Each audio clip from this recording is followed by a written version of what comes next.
Well, hello there. It's another day. I'm Jim Harrington. And I am Bill Knight. How are you? I'd recognize you anywhere. Yeah. You know, that can be a good thing or a bad thing. I don't know. This day and age, it can be a bad thing, Yeah, that's true. Aren't you the guy that does that podcast? Oh, no, not me. No, I've been meaning to talk to him, too, because he sounds just like me, and he's getting me in trouble. Do you have money for him? No, I want to punch him in the nose. Yeah. I'll let him know. Anyway, hey, Trump was in, was it Mount Pocono, Pennsylvania? Pocono Mountains. And he was in his element. He's a different guy when he's in front of those crowds. He really is. He's almost a different character.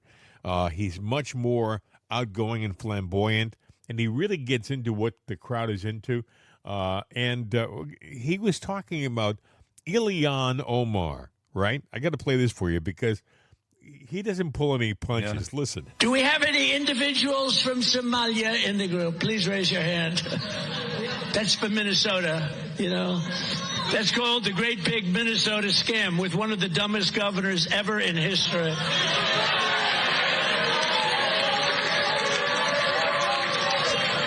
I love this Ilhan Omar, whatever the hell her name is, with the little turban. I love her. She comes in, does nothing but bitch. She's always complaining. She comes from a country where, it's considered about the worst country in the world, right? They have no military. They have no nothing. They have no parliament. They don't know what the hell the word parliament means. They have nothing. They have no police. They police themselves. They kill each other all the time. I love it. She comes to our country, and she's always complaining about the Constitution allows me to do this. We ought to get her the hell out. She married her brother in order to get in, right? She married her brother. Can you imagine if Donald Trump married his sister? Beautiful. She's a beautiful person. If I married my sister to get my citizenship, do you think I'd last for about 2 hours, or would it be something less than that? She married her brother to get in. Therefore, she's here illegally. She should get the hell out. Throw her the hell out. She does nothing but complain.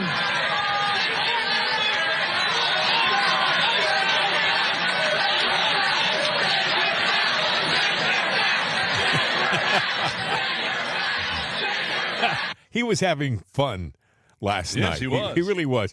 I have to be honest with you. I am nervous about him when he does these events now.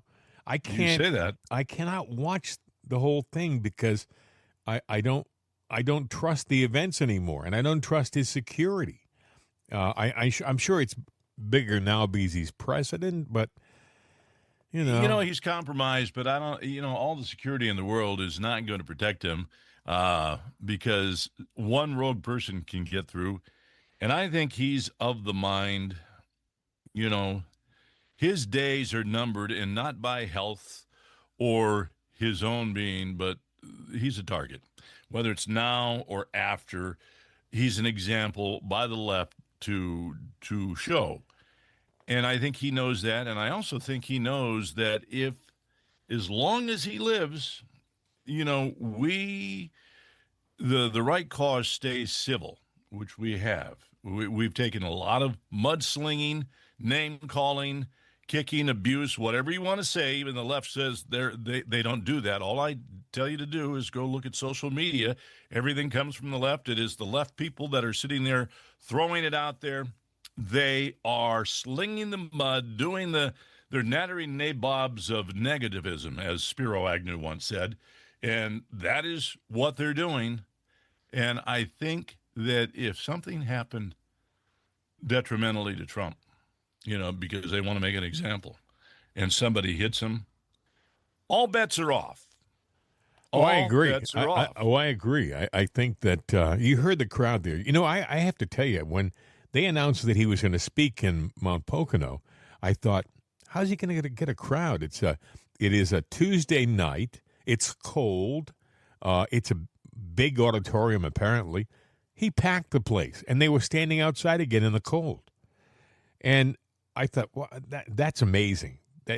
So when you hear from the left, well, he's losing his popularity, people are running out of patience with. No, I don't think so. I think he's got a massive following of people who trust him. They say he's going to do this now much of next year. He's going to go on the road. Susie Wiles, what's her name? Susie Wiles, his chief of staff, said, yeah, he's going to go out like he's campaigning. Well, he is campaigning for the midterms. Yeah, he is. But in the meantime, the topic last night was affordability. He was talking mostly about the economy, and it was exciting and stuff. But I was thinking, that means nothing if you're not in a position to do anything after the midterms. If all you do the next 2 years after the midterms is stave off impeachments, then we're done. We're toast. And by the way, after you're out of office, they're going to continue to try to put you in jail. This time they may be successful. If they said they'll do it after the midterms if they get in. All they need is one of the houses, and they figure they've got enough people that they can bend their arms to get an impeachment through, and they'll carry it on. And then they want to go after him legally and imprison him. And yesterday, now it's a blue city, so I'm not getting terribly bothered by it, but Miami lost the mayoral special election. First time in 30 years. Yeah. First time in 30 years, even though it's a blue city.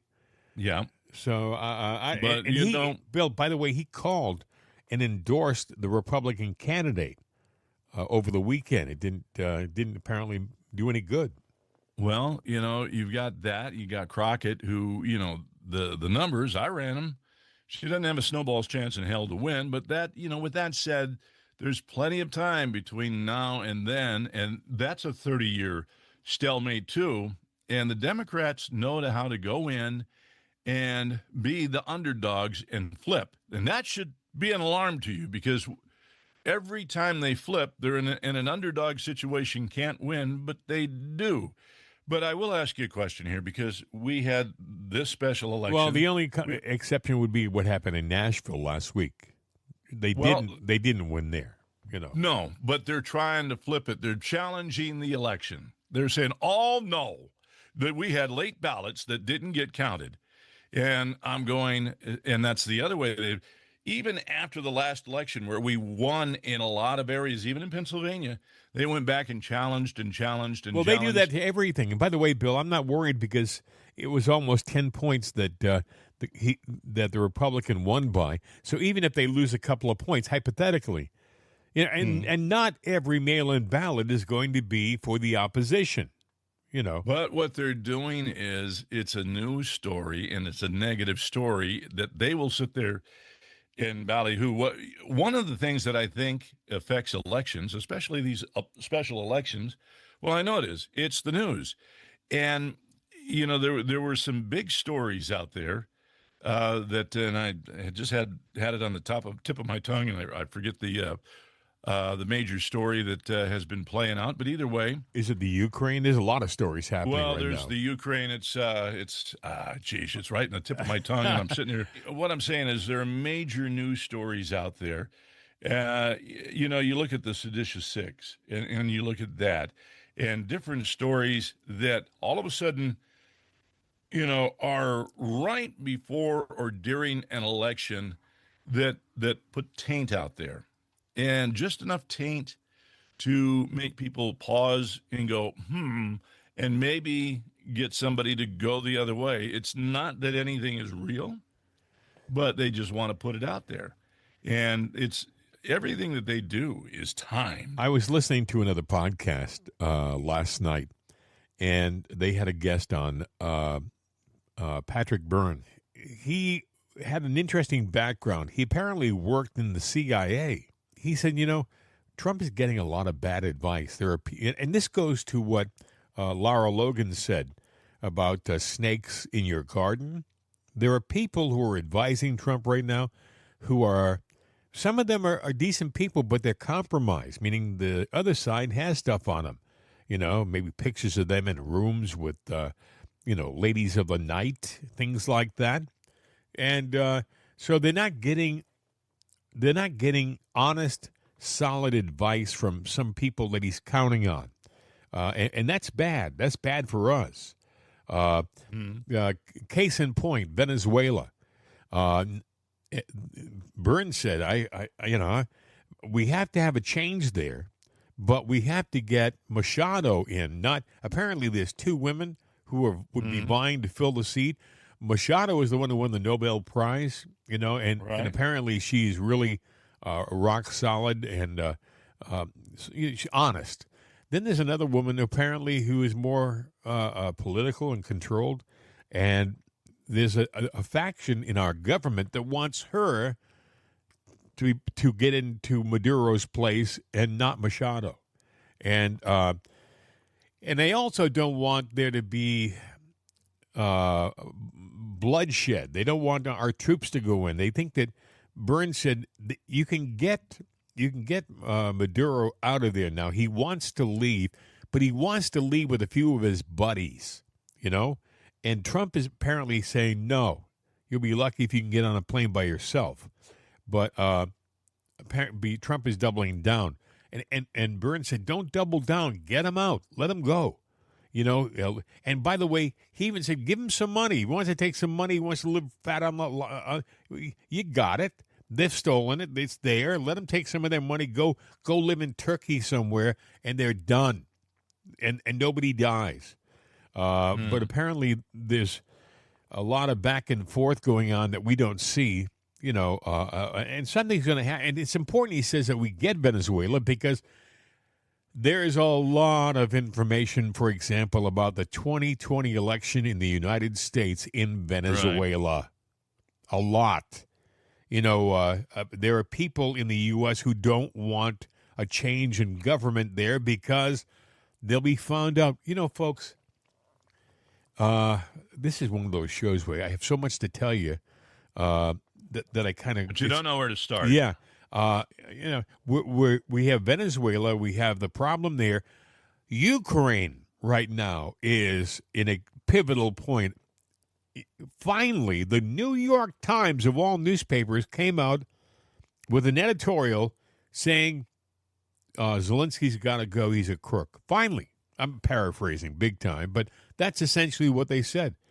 They finally agreed with what we've talked about for, 2 years, that Zelensky's a crook? Mm-hmm. I mean, the guy's been in office.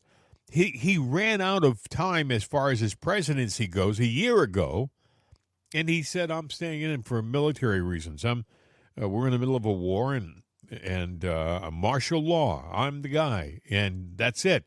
He's a dictator. Donald Trump Jr. was in Monaco. I don't know if you heard about this. He was in Monaco a very short time ago. He said there were a ton of very expensive cars there, beautiful cars, Bugattis, Maseratis, Lamborghinis. Most of them had Ukraine plates on them. Amazing how that works. Isn't that amazing? So the Ukraine is in a pivotal point. I'm going to play a couple of cuts. Politico did an interview, and they just released it yesterday. They recorded it, I guess, on Monday. And, you heard Trump, being Trump the caricature at the rally last night. But I want you to listen to Trump, the serious negotiator, politician, talking to the reporter from Politico. Listen. Is it time for Ukraine to hold an election, do you think? Yeah, I think so. It's been a long time. It hasn't been doing particularly well. Yeah, I think it's time. I think it's an important time to hold an election. They're using war not to hold an election, but I would think the Ukrainian people would, should have that choice, and maybe Zelensky would win. I don't know who would win, but they haven't had an election in a long time. They talk about a democracy, but it gets to a point where it's not a democracy anymore. Bill, I think he has just about had it with Volodymyr and his excuses. I don't know if you heard this, but Trump said he hasn't read the peace document that they have busted their tail on, the U.S. I think we talked about that yesterday, that, he hasn't read it. And I heard the audio where the interview with Trump, and he was really disgusted about that, wait a minute, we put all this time into it. We have been doing peace arrangements, And every time we get up to the altar, he runs away. He's like the runaway bride.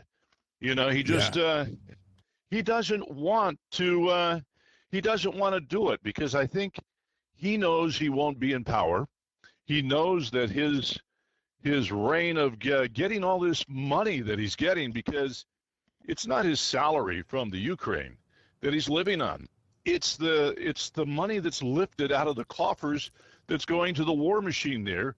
You got to wonder what the hell's going on here. Speaking of what's going on, I should point out to our listeners, only because there was a technical glitch in the middle of what you just said there, we've had some problems this morning. We have done well over 1,000 programs since we started the show. It'll be, as a matter of fact, Bill, in 6 days, it'll be the beginning of our 5th year of doing this.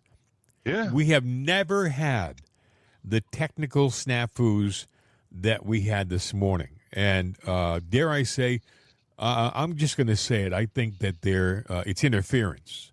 It's not something on our end. It's someone is doing something between us that is causing the problems. And my cohort had to jerry-rig a setup on the fly to make this work this morning. And you did a yeoman's job, by the way, in a short time. But well, what I had to do is I have a go bag. And, you know, because we do this show sometimes on the road. A lot of times I'm on the road and you don't know it. I have a portable suitcase studio, pull it out, put it on the table. In 5, I'm ready to go. But I also have something to where if I'm driving along, if I'm doing a road trip, and I can pull over at a rest stop, sit there and, you know, go through some news stories and make sure that I have notes. And I have a headset that has a microphone on it that plugs into a cell phone. And that's what I had to go get because it was packed away. And I was sitting there going, well, you know, it's packed and ready to be there for me when I'm on the road and go out of town, like travel for the holidays. So that's what I'm doing now. If you hear a little bit of a tinge in the voice, it wasn't that I had a fun night at a bar last night. It's just that, you wish. No, but the thing is, that was years ago. Yeah, but you know the thing is, we're striking a nerve somewhere. You know, when you get interference. Perhaps, yeah. And it happened at key moments in the middle of the broadcast. So I wanted to explain that because we don't pull any punches with our audience, and we never have. But continuing on with Zelensky and what's going on, you know, Bill, if he agrees to a deal, like you said, his gig is up, or the jig is up, whatever you want to say. It's over. Either way, he is finished because he will be exposed for the real crook that he is. He hasn't read the deal because he doesn't want this to end. He wants, as long as there's a war going on in his country, he will continue to make money and to hide his crime. But when they have someone else in power there, if they have a new leader of the Ukraine, he'll be probably arrested and thrown in jail for the corruption that he's done.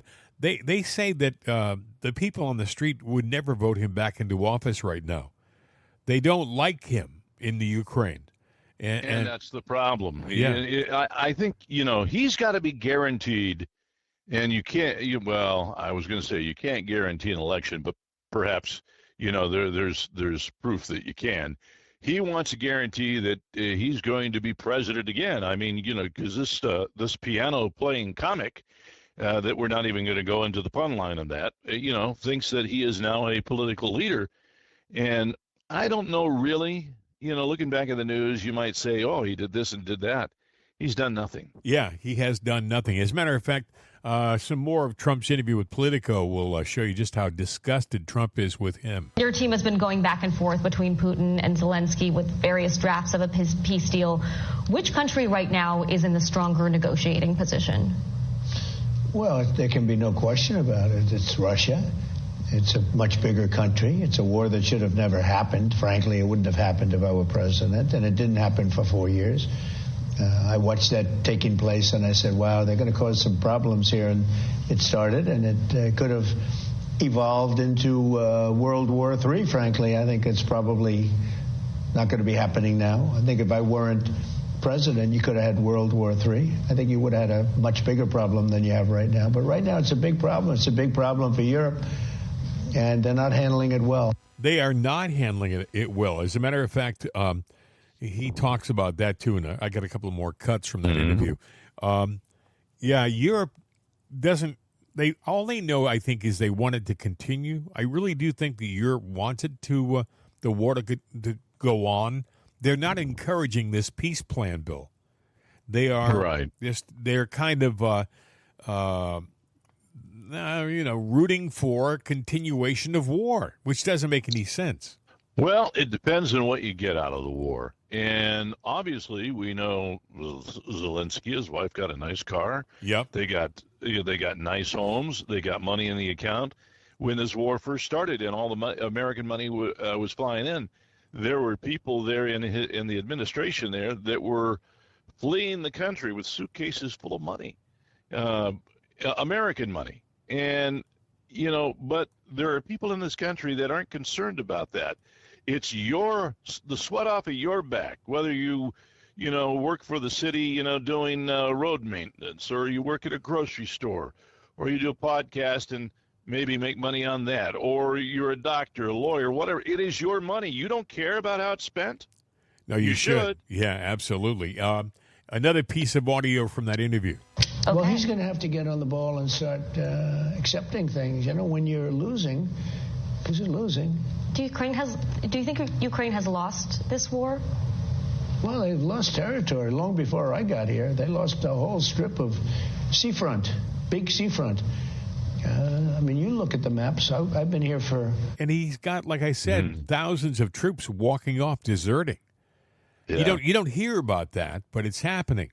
And Russia, just because of the sheer size of Russia, they can keep this going forever if they want to. Ukraine can't.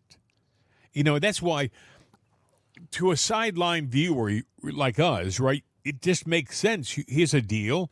You can walk out of this with your head held high, with some semblance of a minor victory, but it just makes sense that you would accept it, this peace plan. But he's not doing it. Well, it does make sense. Yeah, it does make sense. And people sit there and like to say, well, Russia can't afford the war and this and that. And we always play Russia down, but they are a big country. And yes, they need certain things, but they do produce oil and gas. They do have commodities that they produce. But the one big commodity that they produce is a war machine. Case in point of that was back in the Vietnam War, because America came into this thing with our big and high and mighty, big heavy bombers and everything in there, and it turned out they weren't maneuverable, and the Soviet MiG ripped us a new one, and we had to reinvent ourselves, and we still came up with a big plane, but it was the F-15, which is now slowly being replaced. It's got some 30 or 40 years, but has been the undefeated plane. And I mention that because Russia has always supplied to all the little conflicts and war in the world, to a lot of countries, their MiG. Now, the F-15 has been a go-to plane, for a lot of countries since then, and we cut into that. But they have made and supported themselves through their military production. Yeah. And so, they were this way during World War II. People don't know this.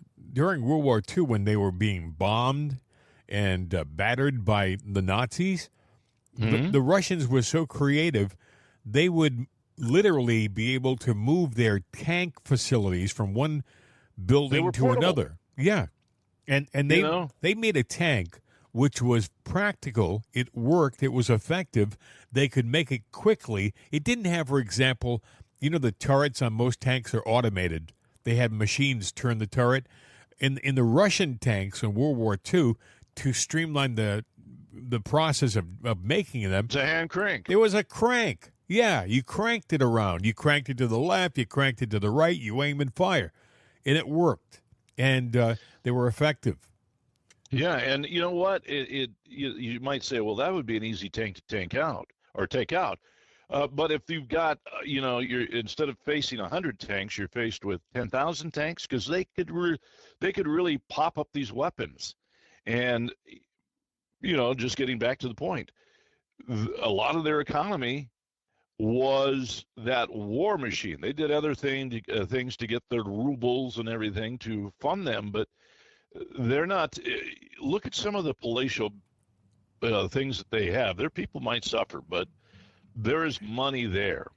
And when we talked about Donald Trump Jr. going to Monaco and seeing like two-thirds of the expensive cars with Ukrainian plates on them, I would imagine that he probably mentioned that to his dad first, and I'll bet you money his dad, that ticked off his dad big time, because darn well that money is not coming from any, industry in Ukraine. It's coming from the billions of dollars we've thrown into that country and that they've stolen. Yeah, and they'll color me stupid, but and I know there's a joke there, but you go to you go there. You're in a foreign country and you have a car that you've had shipped there or whatever, it's transported there, and you put Ukrainian plates on it. Why don't they, do you see Ukrainian plates in the United States? What would be the significance? The only thing I can see is that you are exempt That's from it. Diplomatic taxation. I think probably diplomatic immunity. Yep. You have certain privileges. Exactly right. Another cut from that interview with Politico and President Trump. If Zelensky rejects this deal, is there a timeline? Is there a point at which you say, okay? Well, he's going to have to get on the ball and start accepting things. When you're losing, because you're losing. Do you think Ukraine has lost this war? Well, they've lost territory long before I got here. They lost a whole strip of seafront, big seafront. You look at the maps. I've been here for 10 months, but you go back 10 months and take a look. They lost that whole strip. It's now a bigger strip. It's a wider strip, but they lost a lot of land, and it's very good land, too, that they lost. You certainly wouldn't say it's a victory. I could show you a chart. It's a lot of land they lost. And you know what they don't talk about anymore in the Ukraine? They don't talk about those bio labs that we had all over the border. That's a good point. Do you remember that? They don't talk about that anymore. We had bio labs. We were developing pathogens and stuff like that in Ukraine, and it was a big deal. And I know, by the way, if Russia was doing that on our southern border, we'd be at war with Mexico. Right. We've been into a lot of things, and we put it over in foreign soil. The biolab thing is, look, you get back to what happened with COVID-19, Wuhan and everything. Some of the research, from what I understand, was up in the Northeast in New England. A lot of it was down in Raleigh in the research triangle. There were students down there that were doing some stuff, and they died doing that. Nobody talks about that. And it's funny, I've lived in both places, Research Triangle, and, I go up to New England and visit. And I did see something here not too long ago that I haven't mentioned, and maybe I can find it on the phone without hanging up. That would be a miracle in and of itself. But as I was driving along the road one day, I see this place next to a hospital. And it has this jolly, jolly, joy, joy name on it. But then I saw off in the distance the real name of the company. So I said, well, I wonder what it is that they do. Turns out that right there in the middle of the city that nobody knows is a big U.S. biological research facility. And then they are hooked to another facility in Thailand or something like that. And they do all kinds of viral research. I'm just pointing that out. Bill, I think it's probably more common than you can imagine. It probably is in a bunch of cities around our country. Yeah, but we're playing with stuff we shouldn't play with. Oh, I agree. But they've been doing that. Was it Fort Detrick, Maryland, that we had our poison and pathogen lab for years in Maryland? We were developing these poisons and these bioweapons. And, you got to wonder how many accidents did they have? How many people might have died as a result of, and they just kept it hush hush. Well, nothing to see here. Even, for example, getting back to the Ukraine, we were told that this guy was the Ukraine's Churchill, Zelensky. We welcomed him when he walked in looking like Fidel Castro in fatigues into the Congress, and he spoke, had no respect for our country, didn't even dress up to speak to a dual session of Congress. He came and he expected us to open our coffers, and we did, by the billions of dollars.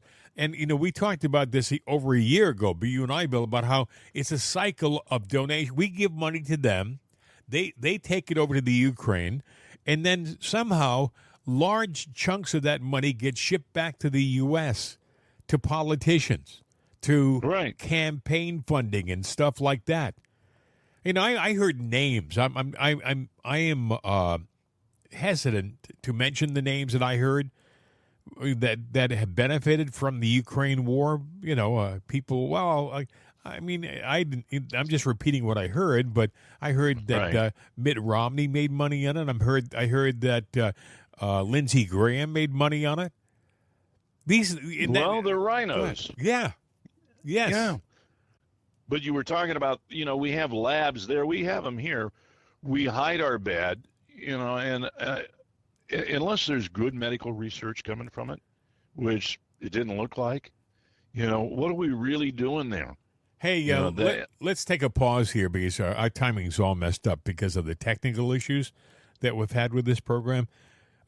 Like and share our program with your friends. Jim and Bill, It's Another Day. Also, if you want to contact us, mail at jimandbill.com. Wake up on the right side with Right Side Coffee. Available at rightsideshop.com. Again, I apologize to our audience for the technical issues today. It's out of our control. These things that have never happened in our 4-year history, over 1,000 shows. Something happened today on our program that was unique, to say the least. But anyway, I wanted to play another. We talk about. I think that there's a lot of things that are happening in our country right now. Trump is being attacked in a number of different ways. He's being attacked with Ukraine. Here he goes to the Ukraine with a plan, and it's a great plan, and Russia shows interest in it, and then he brings it to, quote, our ally, Zelensky, and Zelensky doesn't even read the damn thing and says, well, we'll make an alternative plan, and we'll present it to you within the next 3 months. And Trump says, no. We want an answer from you on this plan by Christmas, which says... Well, let me ask you a question. Go ahead. He's saying he wants the next 3 months. It sounds to me like Zelensky is almost in cahoots with an element that works with the Democrat Party that sits there and throws out distractions, fake news, and everything that they can. And is this all just a delay and part of an election tactic? Let's keep this Ukraine war going because it's going to help us in the midterms. Would that surprise you? No. No, absolutely not. Yeah. No, I think it's a very good point. Well, it's just like the Seditious Six. It also takes more time away from Trump's power. The longer they can drag this out, the less power he will have. And if they happen to swing the midterms, the Democrats, well, then Zelensky can hang on for as long as he wants. They'll keep him in power. We'll keep that war going. They'll take your money, hard-earned money, and keep it going. We'll probably get a tax increase because had Kamala got in or Biden decided to stay in and they would have got through, there was a guaranteed tax increase, that was coming down the pike. And I think, they're all vying for time. The Democrats are vying for time because they want to keep the negativity out there to taint public opinion against the right and maybe swing things so that they can go back about their merry way of wasting money. Trump has got initiatives that kick in on the 1st, January 1st, that will, on paper, and economists say, will be revolutionary and put us into a positive new path. So everybody is playing this game of time, and I'm for let's just get the ball moving. Zelensky shouldn't be in office. He should, or at least there should be an election and get this war over. But no, they don't want to do that. So we are being played. And by the way, that's in a game. A reminder to our audience that every dime they get from us is coming out of our pockets. You know, you may say, well, how does it affect me? It affects you with your taxes. When you pay taxes, it's going, part of that money is going to him and his bank account. Yeah. Look, you know, it gets harder and harder to buy goods to support your life every day. Our jobs are on the brink of extinction because of AI. They say, oh, it's going to be an optional work world, which means that they're going to go to the universal basic income. It means we're going to get an allowance from the government as things go on. Oh, that's going to be an interesting life there. And, you know, with everything going on, this is just the playbook is not a positive one for us. The government gets bigger. We get deeper in debt, but it doesn't seem to matter. Maybe money's not real. It's the sweat off of our back, and the war machine builds. I mean, what's next for us? Well, you know, in the meantime, we have distractions here. For example, case in point, you had the seditious six. Who made that video. That's a distraction. Yeah, and now we have Slotkin, who I think, by the way, her history was she worked for the CIA, so before she got into politics, which is appropriate. But now she's saying, I want you to hear this.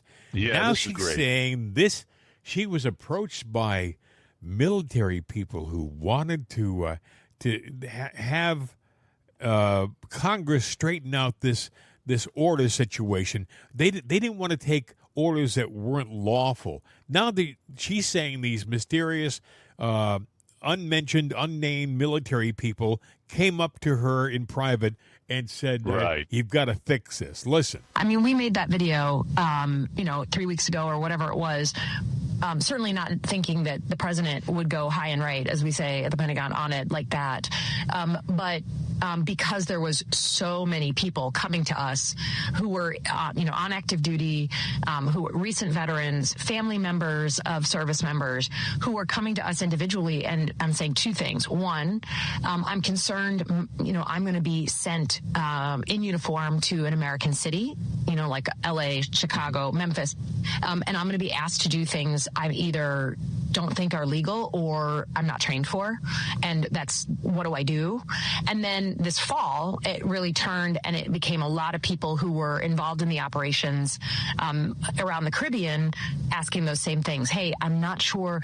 I don't know if this is legal. I don't know if I'd be held accountable later after this administration. I can't get a straight answer about whether this is legal or not. What do you think we should do? So we were hearing that. There's a lot of juju in the system on that for months. And so that's why we made the video, just restating the Uniform Code of Military Justice. She's a liar, okay? Without any question. I'm sorry, that's BS. These military people came up to us and said, I don't know whether we should be doing this. That's nonsense. And anybody who's ever been in the military will tell you that's BS. But, there are people who will believe her, Bill. Well, yeah, the mainstream news is like the Soviet propaganda media. It's when you got the media in your pocket, you can say anything that you want to. Now, I don't know. Well, I know people that are in the military, but I've never heard one person, and not everybody knows that I do a conservative podcast. But they don't. They haven't openly talked about things like that, or in private come and say, "Hey, I don't know about all of this." I haven't heard that. But she can ambiguously say, "Oh, I've had a lot of people in the military that have come in and said, well, this might be illegal." Well, number one, go back to the military code of honor. Unless you're being asked to go out and take out a hit on an American citizen. Or it's just blatantly, obviously illegal because you don't, have the same opinion as to how to handle a political situation or whatever it is you're asked to do. You take your orders. Well, that's it. That. Well, your personal religious feelings, now you can get a religious exemption, But they're taking this and they twist it. It's linguistics. Well, let me tell they you, want to twist everything. Yeah, but the thing is, you have to, when you're in the military, you got a problem with an order or something. You go go to the JAG office, go to the Judge Advocate General's office, and get a legal opinion. If you really have to know, if you really are challenged with an order that you don't, it's conflicting. Get that's where they tell you to go. But the first thing they tell you to do when you're in the military is obey your orders. Obey them. Well, you're out in the middle of the battlefield, and you're under attack. Wait a minute, guys. Hold up. Hold your fire here. Well, we got incoming, sir. I don't care. I don't know that this is legal. I'm challenging this order, and the next thing you know, everyone's dead, including you. You can't do that. And what they're asking people to do is basically lay down their arms and disband. Why are you asking that? The fact is, though, it's the Democrats who are telling you to ignore the orders and to be insubordinate. And that is, by itself, seditious. That's treasonous. It's like saying to people on the battlefield, hey, look, you've been told to go into that village and take it, but don't do it. Well, I don't care what your officers tell you to do. Just don't do it. Take it from us. And by the way, you have to ask yourself, when you're listening to a politician talking about how much they're going to help you, you have to ask yourself, if I go with the politicians and I disobey an order, are they going to stand by me? Are they going to come and help me? Are they going to bail me out? And don't hold your breath. They will walk away. Go ahead. The audio you played by Slotkin, whatever her name, she actually threw code out there, and I don't know if you know this or not, but she goes, yeah, when we did this and we had all these people coming to us and all that, I didn't know Trump was going to go high and right. Well, she went low and rotten and foul, but the going high and right is actually a slang term used in military circles to describe a tactic that involves taking high vantage point and firing at the enemy position, but also it is a call to action. People to get. It's a call to action, and it's used in conflicts, but it's also used. It's a call for violence and for people to pick up and do things. So actually, what she was actually asking, people to do is to protest and get out there and get violent. Wake up on the right side with Right Side Coffee. Available at rightsideshop.com. It's very disconcerting right now, Bill. I listen to a couple other podcasts. I like, for example, Tucker. I think he's a smart guy. I think he's honest. I think he's getting hammered right now by mainstream media. They're trying to make him sound like he's going off the rails. And I think he is honest to a fault. And that's maybe his problem. He just doesn't pull any more punches. He doesn't have to be on Fox and pull punches. So he tells you exactly how he feels. But he was talking on an interview with Sean Ryan. And he said, we're in a situation right now where I see two things happening. We are taken over and completely controlled by government. We are subservient. There's no more two-party system. It's one-party system, and you damn well better like it. I'm paraphrasing.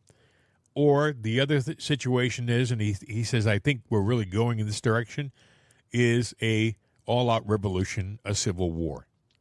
And for him to say that, and to say it so openly, kind of took me back. Like, whoa, Well, it's just like what I was trying to say there with the Slotkin thing going high and right. The military's taking the high ground to take advantage, but it's also slang that is used by extremists as a call to action to use and promote violence and whatever evil that they can do. That's what it's there for. That's what they use it. That's what she was doing. It was a continuation of that group speech where she sat there and said, you might not have gotten it, but it's like somebody sent me a text, and then a bunch of people sent a text and I don't know why I was targeted, but because I post maybe the podcast on Facebook, I turn off comments, but they can still send me something, and they did, and then they go, you're wrong, SMH, which means shaking my head. I can't believe you're so crazy and wacko and everything. Now, I can address it here, but I didn't want to acknowledge that I knew what that meant, because then that would bring me down to the insult level. But that's what they're doing. They've got these code phrases, and not every single one of them knew this without an Act Blue memo that said, here's all the phrases. You want to here's know what you else, do. though, Bill? I heard them talking about a lot of the angry posts that we're getting from the AI? left are AI, and as so much so that X has decided to put a notation on certain posts response to clarify the country of origin of the text. Apparently, a lot of these AI messages are coming from offshore. They're not coming from the U.S. You think they're people who are right down the street, and they're halfway around the world attacking you. Well, you know what? You just brought up an interesting point. Our podcast is carried on a lot of different platforms All over the world. The two main platforms are Podbean and Spotify. Right. All right. Now, we had a problem with Spotify for a while, but all of a sudden, or not Spotify, but Podbean for a while, and everything's fine. Things are honky-dory. We're on Spotify, and everything was fine and honky-dory. But it's interesting because all of a sudden, I got a notification saying I was suspended from posting, and I never say anything. Here's the link to the show, because I was posting basically hate and stuff like that, or I broke rules and they wouldn't say what it was. The X actually did that to me, but I have a different account, and it's the Spotify. It just dawned on me. That's what it is. That it just happened, and if they've kicked in that algorithm. Well, what's interesting is Spotify, I think, is based in Sweden. Yes. And Podbeam is based in New York. Yes, New York, and offices down in Nevada. So no problem with the American company. So obviously, when I post the Spotify show, it is getting, You're hitting a nerve. Flagged. Yeah. It's hitting a nerve, and they're saying, oh, well, a lot of bad stuff comes out of Spotify, which is in Sweden. Folks, that's not a good call for them. As a reminder, okay, my background is broadcasting, as is Bill's. Mm-hmm. I've spent all of my life in broadcasting and professional broadcasting. We could take our program here and put it on just about any talk show radio station in the United States, and it wouldn't be obscene. It wouldn't be hateful. It would be just conservative talk radio. But what's happening on some of these websites is they're changing the definitions. It says to me that a lot of the talk shows on conservative terrestrial radio wouldn't work on the internet anymore because, again, they're changing the rules. They just had a big awards show. And as a matter of fact, Rogan, and, he started out as, hey, man, let's get someone on here. We'll smoke pot in the podcast. And, it made him cool, and that it got him up there. But all of a sudden, and he loved Bernie Sanders until he had Trump in. And all of a sudden, he was going, wait a minute, you opened my eyes a little bit here. And he saw things from a different perspective. Very popular show. And he's been nominated every year and won every year. He was nominated, not even in the running. Tucker, not even in the running. Every political podcast, mostly conservative, there, but not in the running. And the one or two Democrat shows that were there, they weren't either. So, there's something that's going on with all of this. Yeah. And again, Bill, I'm sorry, folks, but we were attacked today, technically attacked on our program. And, go ahead.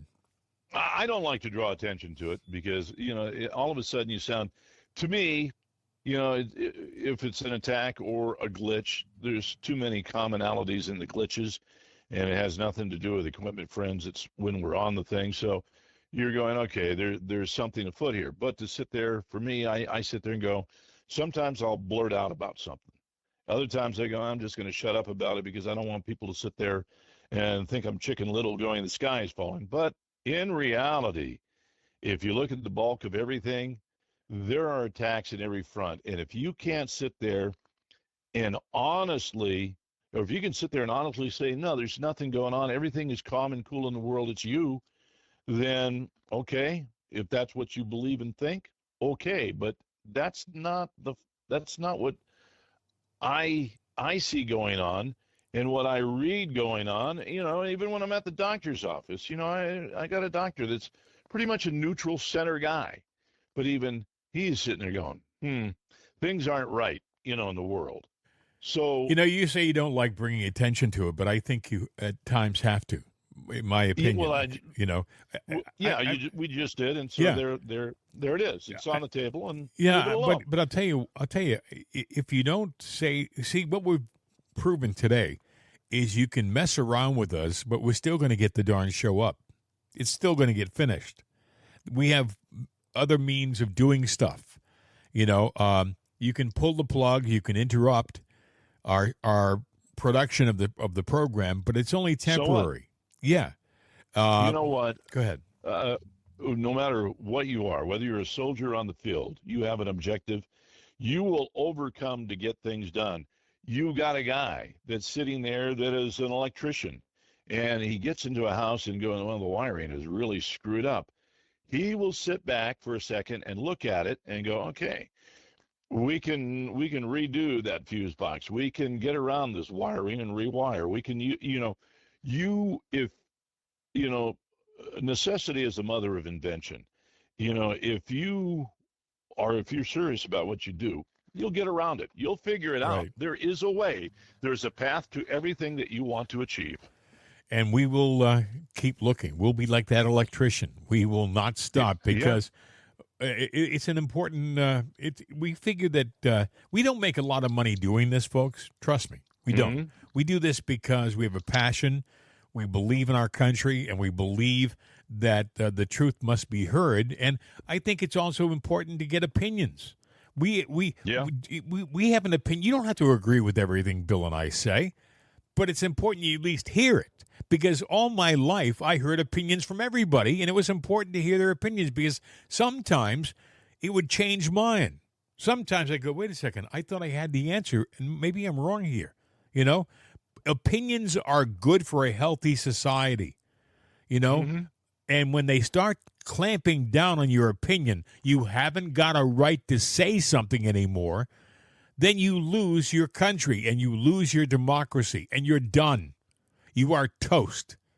And that's what we don't want to see happen. It's funny how the left tries to normalize stuff, and all the name calling and everything against people that are conservative, MAGA and everything else.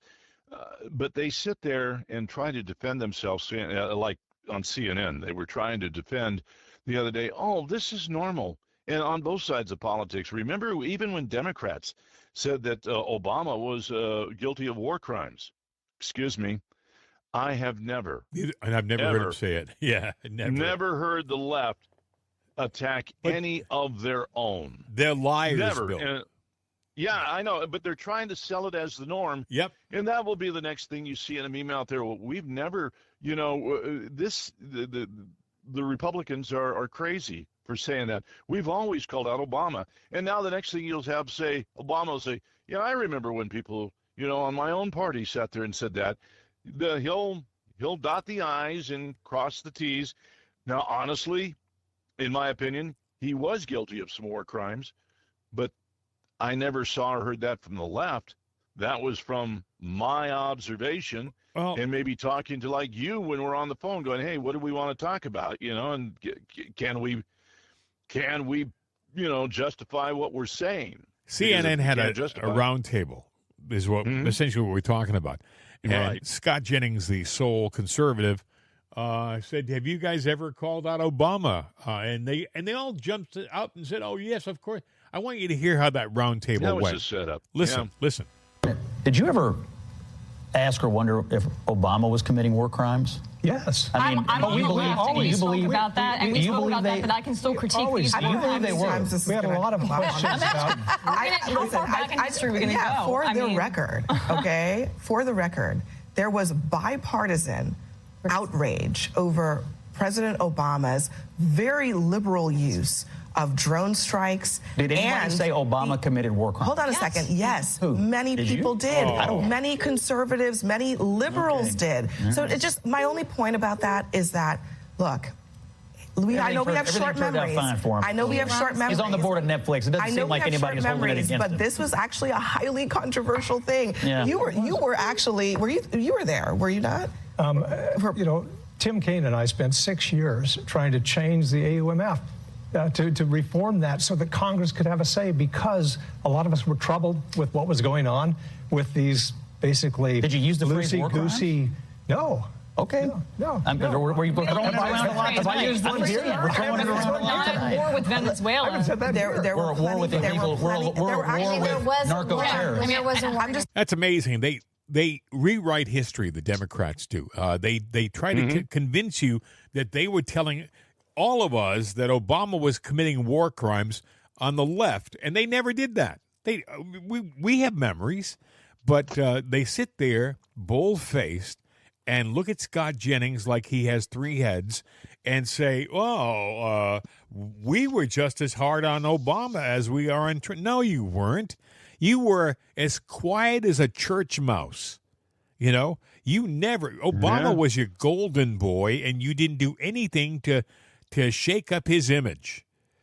Yeah, I'd love to hear examples, real examples of it. Although I guess, you could go back and twist things, re-edit things, or, do something to whatever. But it just seemed really odd how they all just jumped in. Yeah, they were on top of each other like they had a script. If that was a real question that they weren't, ready for or a narrative, they would have sat there and there would have been a pause. If I ask you a question like that, you would pause for a second and go, well, yeah, let me think here. Okay, there was this time. That wasn't that. Oh, that was just too quick and convenient for my taste. We should also point out, and I think this is important, during the middle of that audio, our backup system failed, and we lost our connection again. And by the way, it's a whole different setup. It's not the internet. It's a telephone system, and nobody pressed any buttons. So it is definitely intentional. And while we're still connected, I think we should wrap this up so that we can have a show that's halfway decent and not filled with edits. But we're going to figure out the problem, and we're going to come back tomorrow with our regular show and pick up where we left off. It's too bad because there were some fun things to talk about, but they don't expire. They come back. They don't. Listen, friends, like and share the show. Please tell your friends about us. It's Jim and Bill. It's Another Day, Monday through Saturday, every single week. We've been doing this, like we said before. We start our fifth year on the 16th of December. Mm-hmm. Wow. Yeah. And again, we've never had this kind of a technical problem in our entire 4 years plus. But I am just about done, my friend. If you want to take us out of here, be my guest. Well, I got the will, and I'll just say until we meet again tomorrow, hasta la vista, baby. We are out of here. Who are we? And why are we here? Will we be welcome or possibly feared? Do we unite and stand tall as a nation of one? Or split and divide to be mocked and shunned? Are our leaders patriotic, honest and true? Do they share our beliefs? Are they red, white, and blue?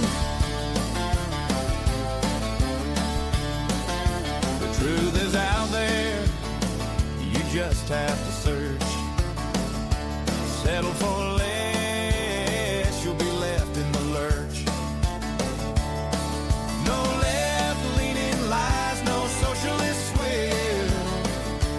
straight talking truth from your friends Jim and Bill. Our leaders patriotic, honest and true? Do they share our belief? Are they red, white, and blue?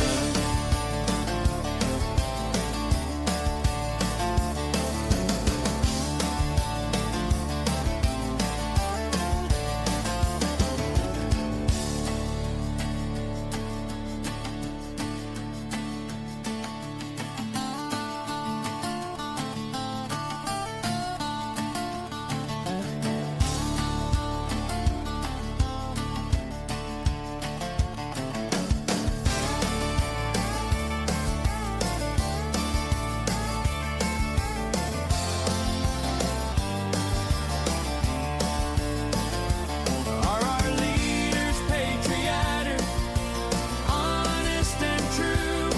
Do they share our beliefs? Are they red, white, and blue?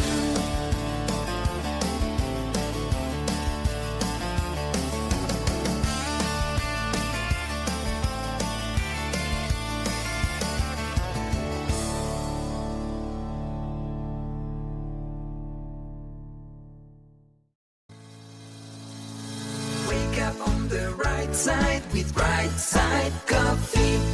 Available at rightsideshop.com. All music the property of Jim and Bill. All rights reserved.